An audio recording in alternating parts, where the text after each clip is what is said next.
Wih, sudah on nih. Iya, sudah on. Ya, kembali lagi dengan kami dalam podcast STPK. Kali ini kita memiliki bentuk yang baru. Ada apa Mbak Asna? Bentuk Apa tuh baru. yang baru? Nah, Ini nih, kopi. Kali ini kita akan ngops-ngops. Apa itu ngops? ngopi dan podcast bareng STPK.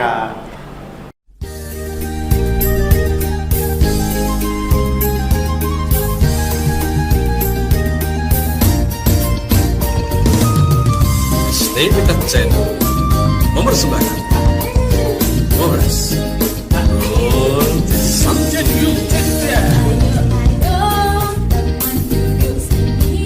Ayo dong.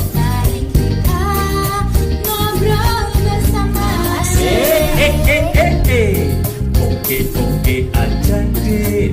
Lebih enak jika siapkan kopi deh.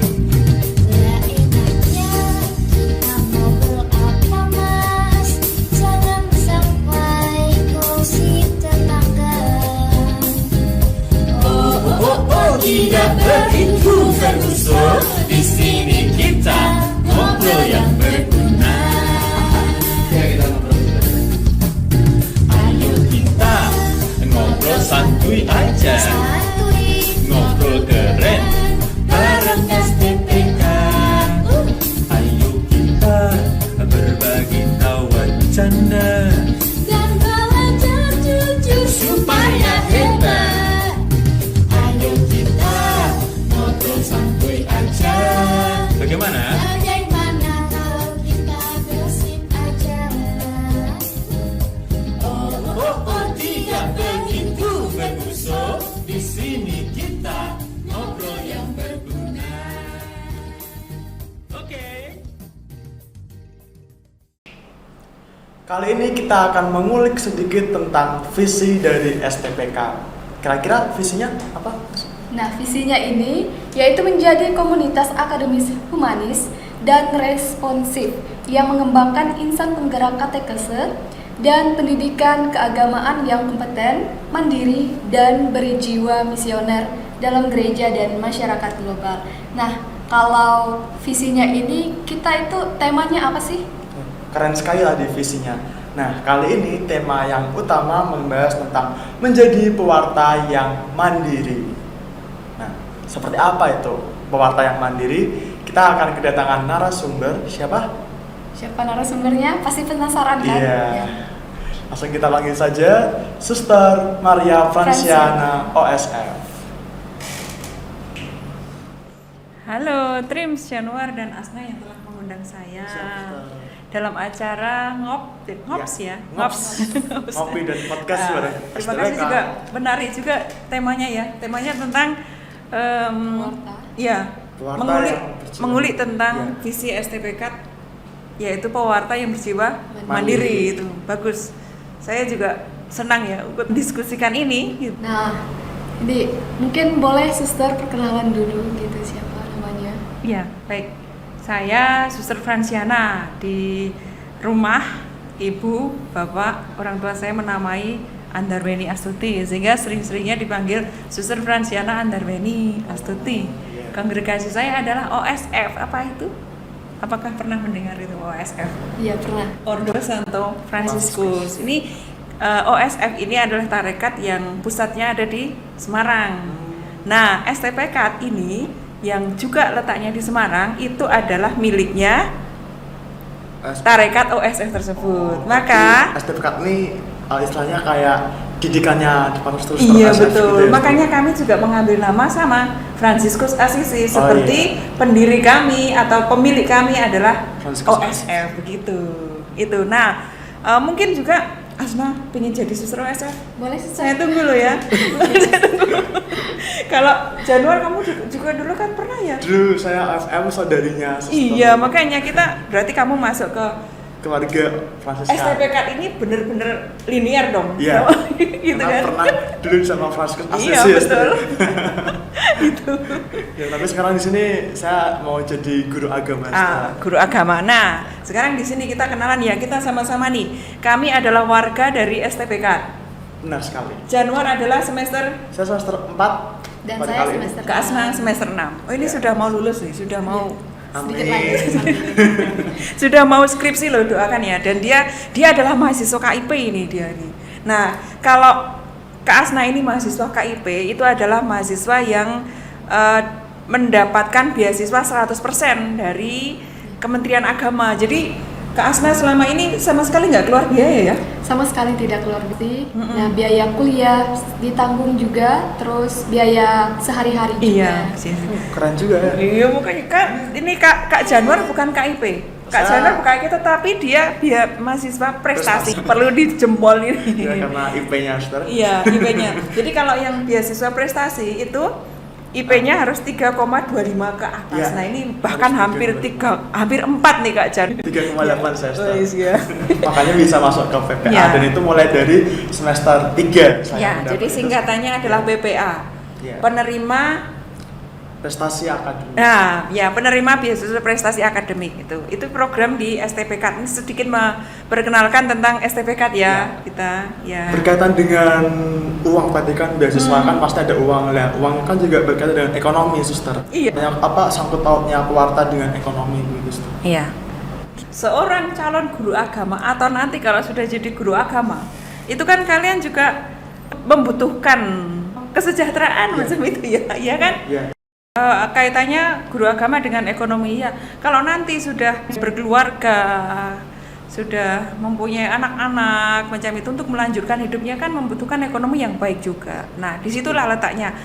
Saya nanti kalau jadi guru misalnya, saya tidak melulu hanya menjadi seorang guru yang mengajar di sekolah, tetapi dengan jiwa wirausaha dalam diri kita itu memunculkan peluang-peluang baru apa yang bisa saya ambil untuk menambah kekuatan ekonomi saya begitu. Meskipun nanti jadi seorang guru agama pun kalau nanti jadi pegawai negeri pasti sudah banyak ya akan mendapatkan reward dari pemerintah macam itu. Tapi bagaimana supaya sebagai seorang guru agama kita ya dalam visi kita ini kan juga untuk meningkatkan juga bukan hanya diri kita sendiri tetapi juga masyarakat kita. Ya, menarik tadi suster tentang jiwa Kristiani dalam berusaha. Iya. Nah, sebelum sampai ke Kristiani tadi, kira-kira apa sih bagaimana cara kita membangun jiwa wirausaha yang baik tentu bagi kita dan juga bagi masyarakat sekitar kita sebelum masuk ke jiwa Kristiani itu kita harus punya dulu jiwa wirausaha yang baik. Nah, itu seperti apa, Ustaz? Ya.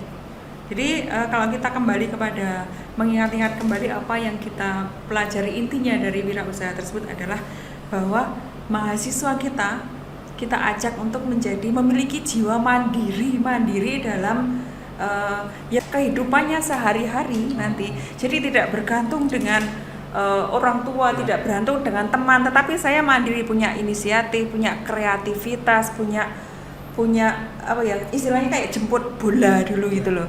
Jadi kita udah punya pikiran tentang peluang untuk meningkatkan kesejahteraan kita, sekaligus juga meningkatkan kesejahteraan sesama kita, umat kita Katolik begitu ya.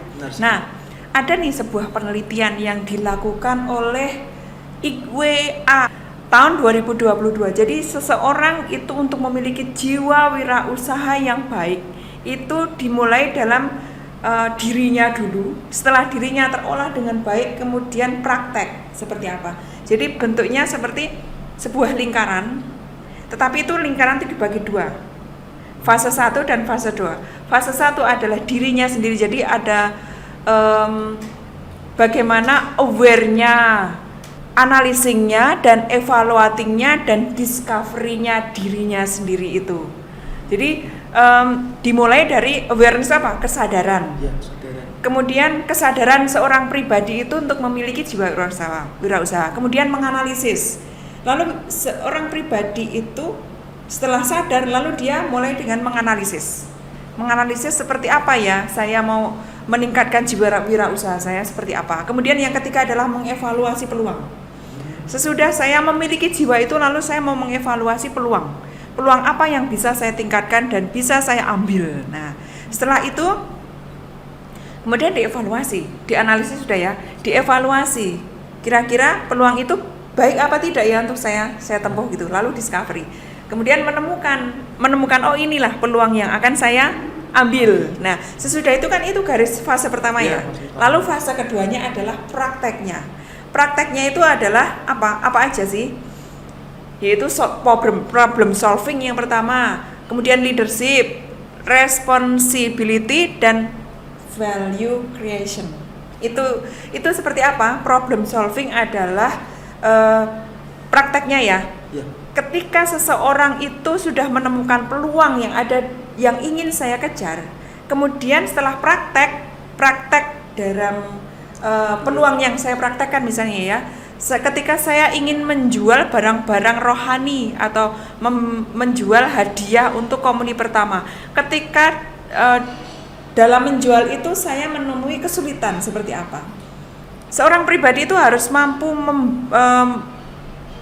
solving, jadi menemukan solusi untuk masalah yang dihadapi. Misalnya kok tidak menarik ya, kok orang-orang kok gereja yang paroki yang saya tawari kok tidak tertarik, kenapa, apa sebabnya begitu. Lalu leadership adalah kepemimpinan.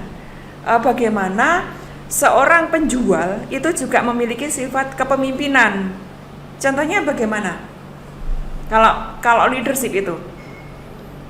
Jadi seorang pemimpin itu kan berarti berani menawarkan, berani memberi contoh, berani masukan solusi ya enggak? Itu seorang leadership. Jadi dia pribadi itu juga setelah problem solving tadi, jika dia juga harus mampu menjadi seorang leader, pemimpin yang bisa menarik anggota untuk join, menggerakkan untuk membeli produk kita. Nah itu. Nah selanjutnya apa? Responsibility. Punya rasa tanggung jawab bahwa produk yang saya jual ini benar-benar produk yang tidak salah pilih, produk yang berkualitas seperti itu. Jadi kepemimpinan, tapi saya juga menawarkan produk ini yang bisa saya pertanggungjawabkan begitu. Nah, yang terakhir adalah value creation. Saya harus mampu menjelaskan kepada pembeli atau konsumen saya bahwa apa yang saya jual ini memiliki value atau nilai, mempunyai nilai untuk dibeli begitu. Jadi ya bermakna. Menarik, ada dua sisi, pribadi dan praktek. Jadi ya cuma pribadi juga harus dipraktekkan. Kalau nggak dipraktekkan ya mati. Nah, kalau dari tadi kan kita membahas secara umum ya tentang ekonomi. Nah, kalau yang sekarang ini kita mau membicarakan yang khas dari Kristiani itu sendiri. Kalau menurut Suster nih, bagaimana sebenarnya sih membangun ekonomi yang khas Kristiani gitu? Ya. Untuk menjawab ini, mari kita mencoba mendasarkan jawaban kita atau pembicaraan kita pada dokumen gereja ya. Jadi pada tanggal 19 hingga 21 November tahun 2020 yang lalu, Paus Fransiskus mengadakan pertemuan berjudul Economy of Francesco. Gitu ya. Dalam pertemuan itu, Paus Fransiskus mengetengahkan tentang penerapan suatu ekonomi yang berbeda. Ekonomi yang memberi kehidupan dan bukannya membunuh. Kemudian ekonomi yang melibatkan dan bukan menyingkirkan. Seperti tadi yang sudah kita bahas ya. Melibatkan bukan menyingkirkan. Memanusiakan, memanusiawikan dan bukan merendahkan. Peduli pada lingkungan dan bukan merusaknya. Nah ini yang belum kita bahas ya. Peduli pada lingkungan dan bukan merusaknya. Itu bagaimana kita kita melihat peluang yang ada, tetapi kita juga melihat kelestarian lingkungan. Yang susah. Itu yang susah nanti. Kalau dalam kewirausahaan disebut ecopreneurship ya, seperti itu ya. Yang memperhatikan lingkungan, keberlanjutan lingkungan, artinya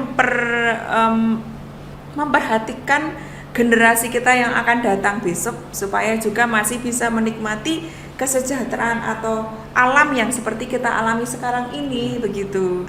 Suatu peristiwa yang membantu kita untuk berada bersama dan juga berusaha untuk mengenal satu sama lain serta membawa kita pada suatu kesepakatan untuk mengubah ekonomi dewasa ini dan memberikan jiwa kepada ekonomi di masa depan, maksudnya seperti itu.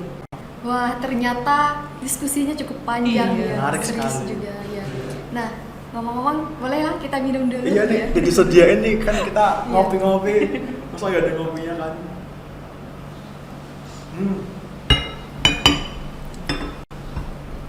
Oke, sudah segar ya, segar lagi. Oke. Jeda dikit lah ya. Iya, jeda dikit. Biar gak serem. Ya. Iya. Oke, kita balik lagi nih ke pembahasan kita tentang mandiri. Iya. Nah, menurut Suster nih, apakah kemandirian ekonomi itu berdampak bagi pewartaan? Nah, ada nggak sih contoh positifnya gitu? Ya, terima kasih Hasna. Ya. Nah, jadi apakah kemandirian ekonomi itu juga berdampak bagi pewartaan? Saya contohkan begini ya. Ada di sebuah paroki itu seorang pengusaha. Dia adalah seorang pengusaha digital. Jadi dia pintar mengedit video, pintar, dan jika dia juga berjualan alat-alat digital gitu ya untuk ya semacam yang kita pakai ini ya. Apa ada kamera, ada ini.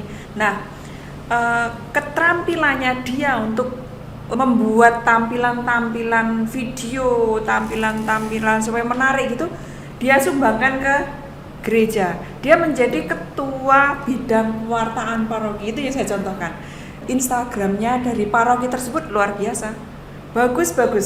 Nah itu bagaimana dia bisa memasuk kata-kata mutiara kitab suci semacam itu untuk dia masukkan atau dia sharekan supaya dibaca oleh umat paroki dan bahkan semua yang melihat itu salah satunya. Itu yang contohnya contoh konkretnya ya semacam itu. Oh, jadi itu contoh positifnya ya? Ya, contoh positifnya gitu. Itu jadi kemandirian ekonomi berpengaruh pada pewartaan benar.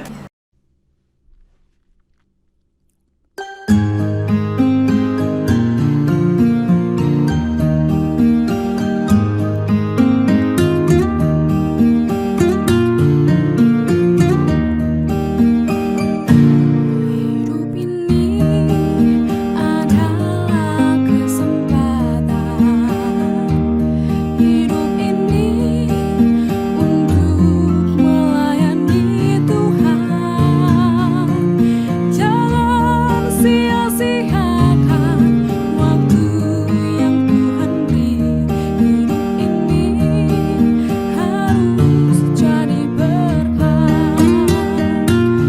Oh Tuhan, pakailah hidupku selagi aku masih kuat. Bila saatnya nanti ku tak berdaya lagi, hidup ini sudah jadi berkah.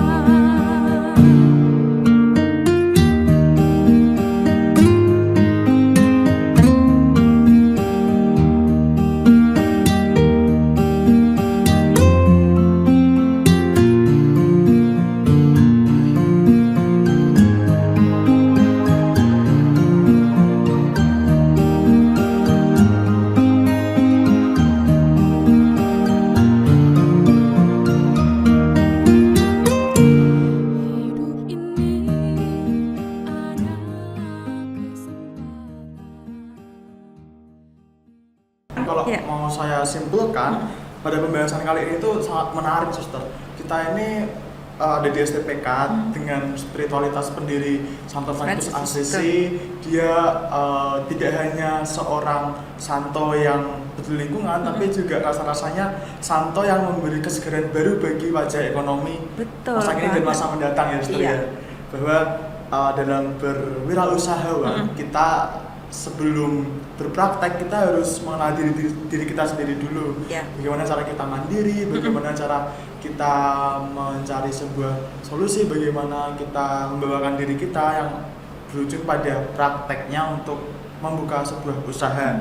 Nah, dari situ sebagai ciri khas yang Katolik banget, itu kan wirausahawan yang seperti dikatakan oleh Paus Fransiskus ini. Ya. Usaha yang memberi kehidupan, bukan membunuh, yang melibatkan, bukan menyingkirkan, karena kadang kewirausahaan itu atau bisnis itu kita lebih cari yang menguntungkannya tuh lebih banyak daripada yang melibatkan. Iya, Jadi betul. kita Tidak peduli dengan yang penting saya. Iya, itu kayak egois, tamak Iya. gimana deh. Iya, betul. Itulah jawabannya.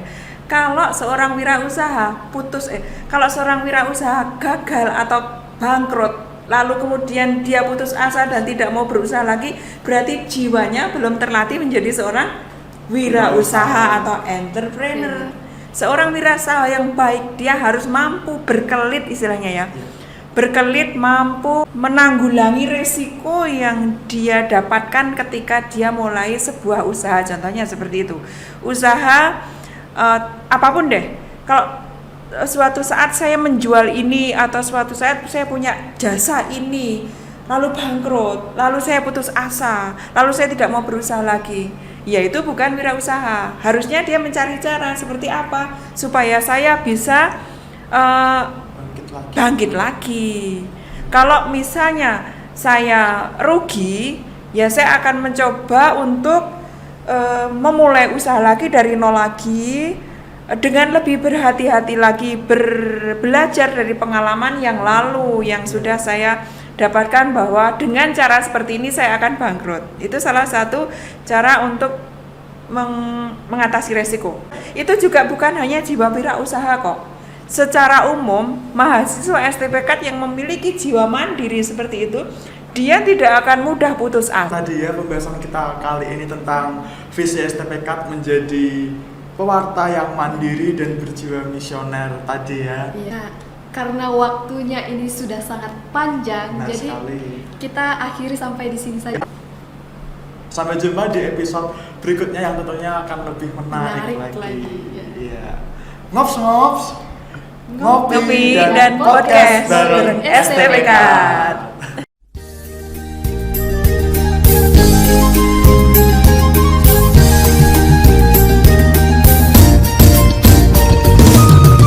STPK Channel mempersembahkan Ngobras Subject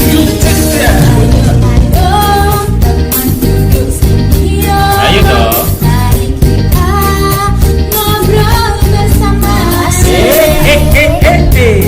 Oke aja deh. Lebih enak jika siapkan kopi deh.